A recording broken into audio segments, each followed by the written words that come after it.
ये देखिए, ये जो आईफोन है ना, आजकल आईफोन में क्या हो रहा है, आप यूज़ करते हैं यहाँ पे थोड़ी दिन में डस्ट आ जाता है, जिसके कारण क्या होता है, ये आपका आवाज़ बहुत कम देने लगता है। तो नॉर्मली आप ये जो देखिए टूथब्रश होता है, आप टूथब्रश के से आप क्लीन तो कर सकते हैं, लेकिन इससे आपका प्रॉपर क्लीन होता नहीं है।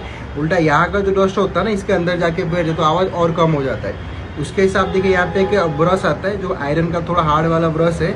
उससे क्या होता है, जिसको थोड़ा ऐसा दबा दबा के क्लीन करेंगे तो क्या होगा, ये स्पीकर के जो पाइप्स रहते हैं या आप नेट रहते हैं उसके अंदर जाता है और डस्ट को नीचे फेंक देता है, जिससे आपका स्पीकर बहुत क्लीन हो जाए। इसमें आपका कोई स्क्रैचेस वगैरह आता नहीं है, लेकिन आपका स्पीकर एकदम क्लियर हो जाता है और आपका पहले से भी बेटर हो जाता है।